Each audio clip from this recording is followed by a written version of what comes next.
I got the moves. I got the moves. I'm making moves. You gotta move. You gotta make the city move. Like, whoa. I make the city move. I got the moves. So the NBA draft is now over, and the next thing on everyone's minds is the NBA awards show, which is on Tuesday night.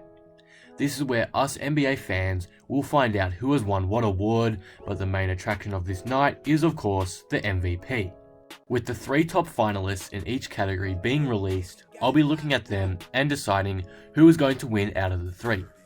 If you're new here and enjoyed the video, be sure to subscribe for more NBA content. But with that being said, let's get right into these predictions. MVP, Giannis Antetokounmpo. The 2019 NBA season has had another exciting race for the MVP. You could really give a case for more than 3 players to win the award this year, but the NBA has decided to name Paul George, James Harden, and of course Giannis Antetokounmpo as the 3 finalists. For me, I have Giannis beating out these 2 candidates, and here is why. Paul George had a great half season, but not a full one. He was never really the same after injuring his shoulder, and that derailed any chance of him winning the award, and to be completely honest, I'm actually kind of surprised he got into the final 3. James Harden this season was also fantastic. His numbers were through the roof. He went on a historic scoring streak, and in 90% of those games, the Rockets came out victorious.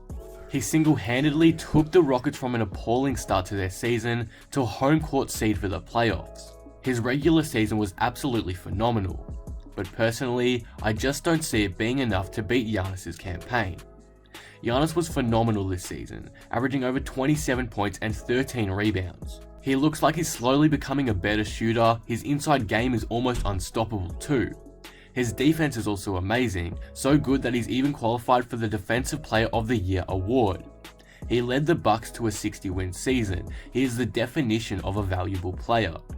The votes from the media have been leaked too, and the votes are siding overwhelmingly with Giannis, so that just gives me even more confidence to predict him to win this award. Rookie of the Year, Luka Doncic. Just like last year's race, the run for the Rookie of the Year has been an intense yet exciting one.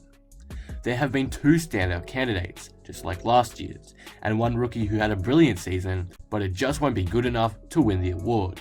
The finalists for this award are DeAndre Ayton, Trae Young, and Luka Doncic. DeAndre Ayton actually had a really good year, and it honestly should have been talked about more. He averaged a double-double, which is crazy, and when given a good amount of attempts, he could score the ball really well and in high amounts at a great efficiency rate, but being stuck behind Booker did hurt his opportunities, and this is why I don't have him winning it. The Trae Young-Luka Doncic situation is an interesting one though, and it's kind of funny too.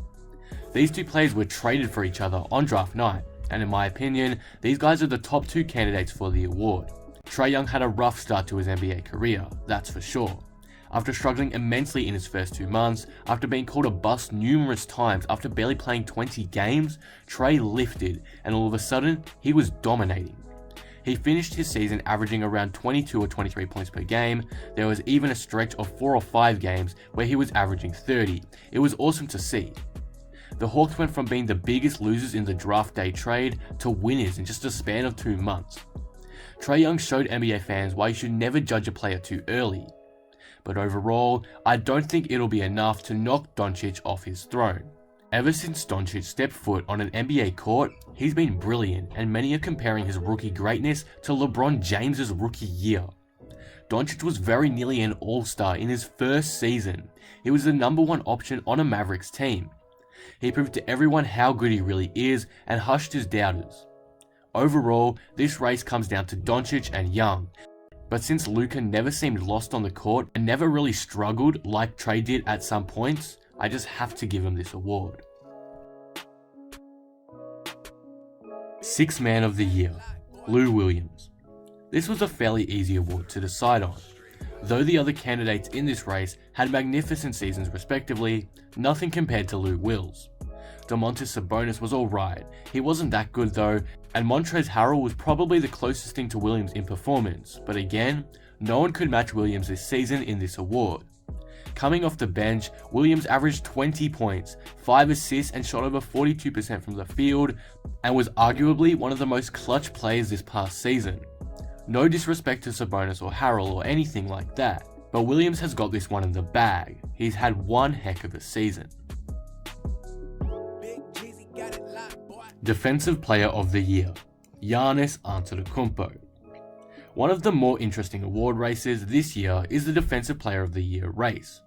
There has never really been a clear leader this whole season, and there has been so many candidates in the running for it, but in the end, we have come down to the final 3 candidates, in Giannis Antetokounmpo, Rudy Gobert, and Paul George. Again, there's really no clear winner, and it could go to any of these players. Paul George has been in the running for most of the season. His on-ball defense has been great and has been a huge factor in OKC's successful season. He's averaged over 2 steals per game, which is insane, and half a block per contest, which for someone of his size is great. But personally, I just don't see him winning this award. His injury does hurt his chances a bit, and his defense is nowhere close to the other candidates in my eyes.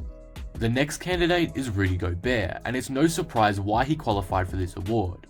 He is the anchor to the Jazz's league best defense. His presence in size matters hugely to the Jazz's system. He rejects around 2 shots a game, and even averages a steal per game as well. Gobert is the league's best defender. He will always be in the discussion for the Defensive Player of the Year award. But I just can't see him beating out Giannis this year. Earlier on in the video, I talked about Giannis' great impact offensively. So, how is Giannis going to take the Defensive Player of the Year? First, some basic stats. Giannis finished the 2019 season averaging 1.3 steals per game, which ranks him in the top 40 in the league. He averages 1.5 blocks per game as well, which ranks him 13th in the league. Of course, these stats don't show the full capability of someone on defense, but it is a part of it, and Giannis is already proving he's a good defender. But again, those basic stats can't be it. So, what else does Giannis do to make him a Defensive Player of the Year? Here are some advanced numbers that pretty much prove why he should win the award. With Giannis, the Bucks are first in defensive efficiency. Giannis is first in the entire NBA in individual defensive rating. He's number 1 in defensive win shares. He's number 1 in defensive plus minus in the whole league. Giannis is also number 1 in decrease in an opponent's field goal percentage when guarded by. That basically means when Giannis guards someone, their field goal percentage drops more than if they were guarded by anyone else. And he's also number 1 in the whole NBA in defensive rebound percentage. That is absolutely insane. He leads the league in all of these categories, and this is going severely underrated. It's actually crazy. It pretty much looks like he's the league's best defender, and it's why I have him winning this trophy. With Giannis' amazing stats on the offensive side and defensive side, with his team's league-leading record, I have no doubt he can win the MVP, and I have a lot of confidence he can win the Defensive Player of the Year too, and he will join the likes of Michael Jordan, Hakeem Olajuwon, David Robinson, and Kevin Garnett as the only players in NBA history to do so.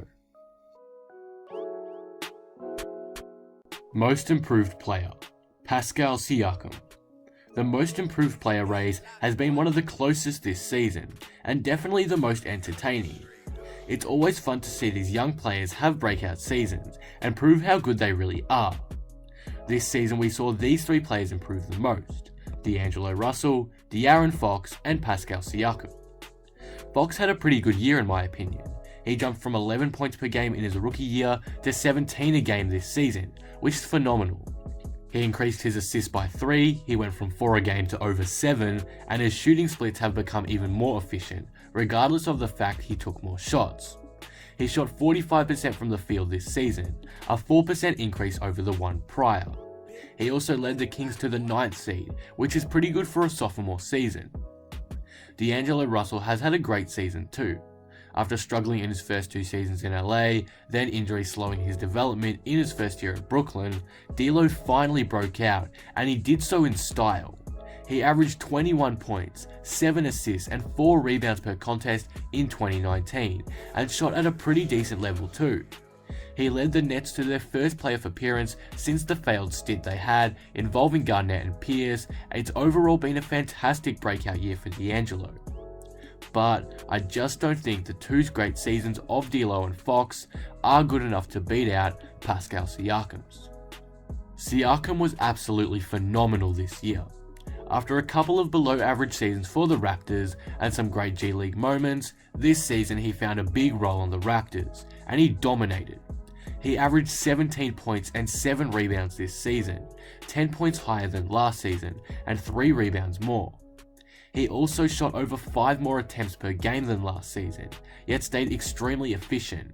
In fact, he became more efficient, shooting 55% from the field, a 5% increase, and 37% from 3, a 15% increase. Siakam has become an absolute star in just one season. He played a massive role in the Raptors' regular season success, and though I know it's only a regular season award, you can't deny how much he helped the Raptors secure the championship this year. Siakam absolutely balled out this season, and I just can't see him losing this award.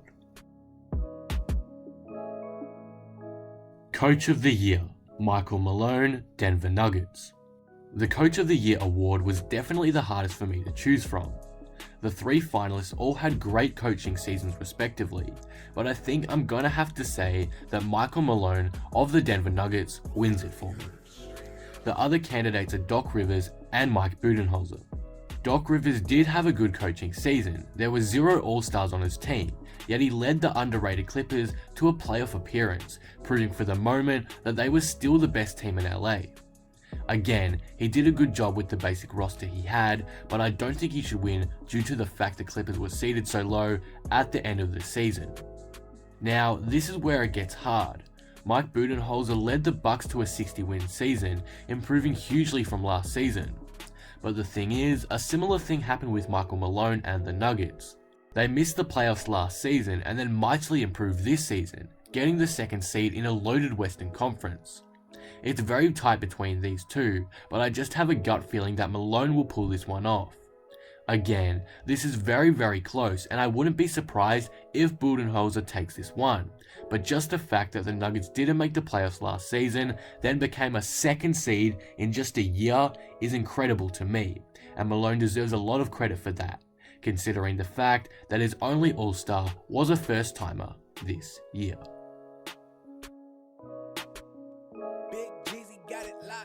But that will conclude my award predictions. Who do you think will win each award? Who's your MVP?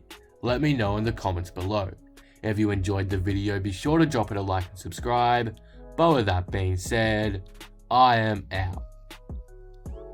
Peace.